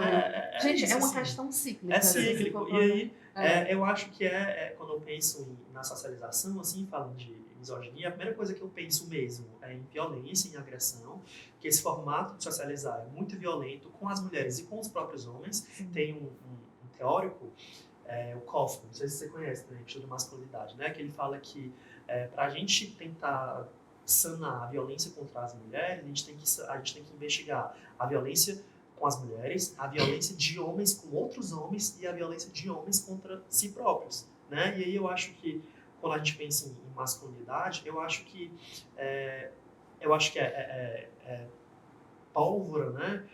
Para justificar e compreender essas violências que se manifestam não só com mulheres e nem com homens, mas também consigo mesmos, assim. E eu acho que isso se reflete nas relações que são muito pobres, assim, na minha opinião. Acho que há uma pobreza afetiva, emocional, muito, muito pobre entre os homens. Os homens não podem compartilhar suas angústias uns com os outros, homens não podem compartilhar suas vulnerabilidades uns com os outros, assim. Então, que tipo de relacionamento é esse?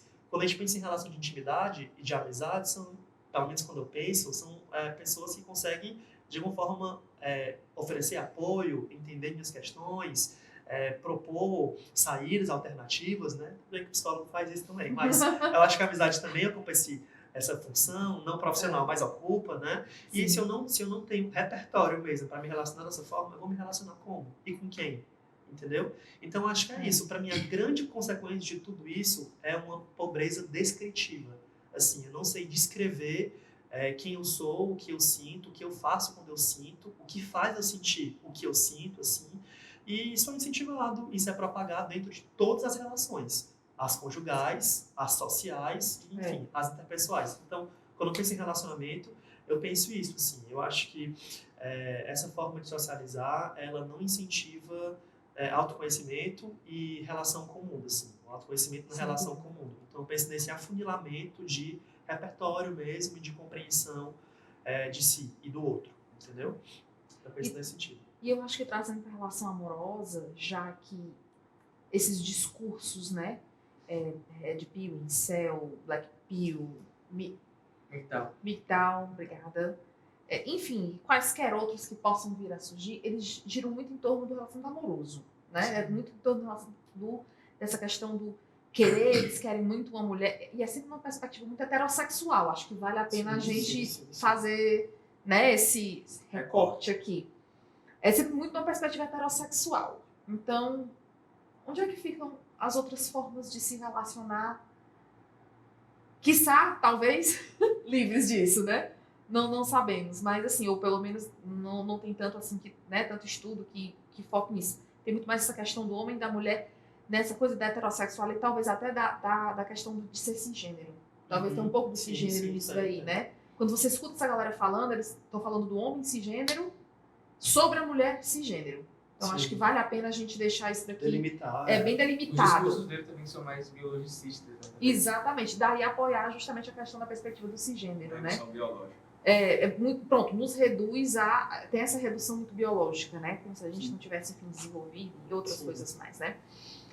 Mas eu acho que trazendo para a perspectiva dos relacionamentos amorosos, aí, gente, desemboca no ciúme excessivo, na possessividade, na agressividade, seja ela psicológica, seja ela verbal, seja ela patrimonial, seja ela física, assexual, né? E detalhe, tem relacionamentos que são marcados por todas essas violências, né? Esse é o ponto. Se existe legislação que fundamenta isso, é porque isso se observa. E isso é fruto desse formato de socialização, assim. Quando a gente pensa em violência sexual, eu acho que não como a gente já conversou, homens são incentivados a ser hipersexuais o tempo todo, a buscar relações sexuais o tempo todo. Então, deve existir uma legislação para sanar, ou pelo menos judicializar esse tipo de crime, né? Quando a gente pensa em violência moral, violência psicológica, né? Também vai por por esse sentido de desmoralização assim de mulheres e tal, quando a gente pensa em violência física. Não preciso dizer, né, que é o acesso mais rápido a conseguir o que se quer, assim. E quando a gente pensa nas questões que você já comentou, né, do dispositivo de eficácia e tal, né, muitos desses homens são ou buscam, né, essa independência, essa supremacia, soberania financeira para conseguir, inclusive, influenciar na dominação financeira da outra. Né? Então, eu quero ser rico, eu quero ser o provedor, porque assim eu não para mim não só o meu, mas eu sei o que aqui entra, o que aqui não entra dentro de casa para tu usufruir. Então eu sei o que aqui eu controlo o que tu tem ou não tem acesso. Então eu sou rico ao ponto não só de me sustentar, mas de te sustentar e consequentemente dizer o que é que tu pode e o que tu não pode ter. E aí a gente vem com a violência patrimonial, né? E aí diante de todas essas questões que podem ser desmotivantes e negativas, assim, né? Pelo menos vamos com uma boa, vamos fechar pelo menos, né? Se a gente já estiver caminhando para o final. Vamos fechar com uma coisa muito boa que, diante de todas essas violências, todos esses acometimentos que podem ser muito comprometedores para o bem-estar social de homens e mulheres, a gente tem, assim, uma máxima legal hoje no Brasil, já dei uma estudada, assim, e é uma das leis de proteção à mulher mais envolvidas no mundo. Assim. Sim, eu descobri isso nos estudos Sim. E tudo que nós temos, justamente. A Lei Maria da Penha, ela abarca violência como poucas no mundo abarcam, assim, entendeu? E aí, claro, eu acho que isso é uma via de mão dupla, assim, ao mesmo tempo, que bom que isso existe, né? Uhum. A gente está com legislações mais evoluídas no mundo, no que diz respeito à prevenção, atendimento, enfim, de violência, né? De vítimas de violência, mas eu acho que isso é reflexo do que a gente encontra hoje no nosso país, assim, né? Só existe lei porque existiu crime antes dela, assim. E aí eu penso nesse sentido, apesar de a gente estar com um comprometimento tão significativo em relação a, enfim, o bem-estar, né, o direito de vir, o direito de integridade física, que vem sendo constantemente ameaçado, né, no que diz respeito às mulheres, mas ainda assim, pelo menos eu acho que a gente tem operadores aí, operadores do direito, né, da justiça, interessados em contornar isso da melhor forma possível, legalmente falando, assim, né? E eu acho que hoje em dia, felizmente, está cada vez mais difícil, assim, sair impune dessas violências. Acontece muito e como acontece, mas pelo menos a gente tem algum tipo de regulamento para que isso seja evitado, assim, né? E aí, por isso que é importante, inclusive, a gente democratizar esse tipo de oferta, né, de proteção jurídica, porque apesar dela existir, ela não é acessível e ela não é conhecida por todas, assim, né? É verdade. Mas pelo menos que bom que temos, assim. Eu acho que o que falta é a gente disseminar essa proteção, né, que existe, que bom, e, enfim, e ajudar a construir, né, a descrição de algumas violências que podem ainda ser muito sutis e muito implícitas, né,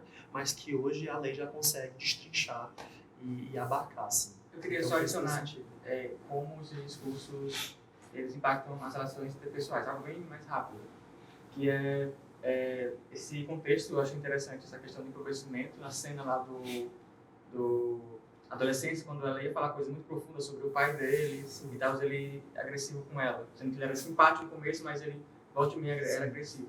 O impacto desse discurso é que, por exemplo, quando no caso aqui heterossexual, um exemplo, né, quando ela demonstra desejo às mulheres, para esses meninos eles sentem a necessidade de mostrar que são viris, não de entrar numa espécie de reciprocidade naquele contexto de desejo. Tem essa necessidade histérica de mostrar que são homens. Tipo, ela deseja ter que provar alguma coisa. Essa coisa engessada de querer provar sempre acaba impactando as relações. E é engraçado. E não conseguindo relacionar, né? Porque se ele chega assim... E quando ela vai pedir para ele descrever, né, sobre a compreensão dele de masculinidade e tal, é aquela coisa que a gente vai falando. Ele vai se esquivando de falar sobre isso. Então, quando ele pergunta, mas eu queria entender como é que você visualiza seu avô, né, o seu pai, ele vai e muda de assunto e responde com agressividade, assim, né? Então, há uma baixa intenção de que eles, inclusive, descrevam essa relação e esse formato de socialização, assim. Então, é aquela coisa que a gente diferenciou, né, em relação à psicoterapia e as comunidades, assim, né? Não tem esse insight de tentar descrever e compreender de que forma essa relação se dá entre eu e o mundo que me torna, assim, eu e essa comunidade, né? Bom, gente, a gente já está chegando ao final do nosso papo, né? Diante de tudo que foi falado aqui, né, o nosso objetivo era discutir os impactos do discurso misógino na saúde mental de homens e mulheres. Acho que as pessoas, elas têm, assim, tem no imaginário das pessoas que esse discurso misógino, essas práticas misóginas, elas afetam só as mulheres, mas não, como nós discutimos, né, elas afetam os homens. Essa pobreza, essa pobreza enfim, de significado, de saber expressar-se, de se colocar nos relacionamentos de uma forma não tão favorável, não tão bacana. Falta de habilidades sociais. Essa falta de habilidades sociais, né, que muitos homens têm, essa coisa do ter que performar sempre, e se você não consegue performar essa masculinidade lá descrita no dispositivo da eficácia, isso pode levar ao adoecimento, pode levar à ideação suicida, ao próprio suicídio. Então, assim, eu acho que ficou muito claro que, sim, afeta as mulheres, né? Isso se desemboca violência, né, contra nós, contra as mulheres e tudo, mas também traz muito sofrimento psíquico para os homens, né? E eu fico pensando, para encerrar também, né, o nosso papel enquanto comunidade, assim, né, para além de uma comunidade acadêmica, que é o que somos, né, nós ainda somos comunidade cidadã, né? O que a gente pode fazer para, de alguma forma, propor e validar outros formatos, né, de socializar entre meninos e entre meninas, no sentido de promover relações sociais mais justas, mais igualitárias entre todas as comunidades, assim, né? Então, o que eu penso eu acho que vamos validar a vulnerabilização de emoções para todas as pessoas, independente de orientação, tudo, gênero. Vamos validar a vulnerabilização, vamos validar a descrição de sentimentos, né? Vamos compreender, ensinar, reforçar práticas que de alguma forma sustentam formatos mais justos, né? Como eu falei, igualitários de se relacionar com os outros, assim. Então, eu acho que é isso que a gente pensa. E também expandir os modelos, né? Vamos ultrapassar esses modelos femininos e masculinos de engessados, assim, azul, rosa. E eu acho no sentido de promover outras cores, entendeu? Sabe? Eu acho que extrapolar outros heróis, assim, entendeu? Extrapolar outras princesas, sabe? E tirar as categorias masculino e feminino, porque eu acho que elas mais limitam do que expandem, assim, sabe? E aí, rotulam, categorizam. Muito mais do que... Eu acho que elas mais limitam do que contribuem, assim, do que expandem as nossas formas de se relacionar com o mundo, assim, né? Então, eu acho que a gente peca em tentar descrever o que é de homem, o que é de mulher, o que é masculino, o que é feminino. E agora vamos entender e descrever o que é saudável, o que é bem-estar, o que é saúde mental, porque eu acho que isso é importante de pontuar e de descrever. Eu acho que o resto não tem muita função, né? Vamos subverter isso daí, vamos entender o que é que faz bem, o que é que faz mal, o que é saudável, o que é que não é, para cada pessoa, porque essa noção de bem ou mal, saudável ou não, é idiosincrática para cada um. Sim. Então vamos só promover isso aí, assim, sabe? Vamos quebrar com esses tensionamentos aí engessados, arraigados, século XXI, 2025, na hora de muita coisa cair por Vamos terra. atualizar, né? Gente, muito obrigada. Foi um prazer ter recebido vocês. Esse papo maravilhoso. Assim, boa tarde de muito aprendizado. Então, realmente, muito obrigada. E espero que você que esteja aí assistindo tenha curtido esse papo. E é isso. Muito obrigado. Obrigada. Aqui.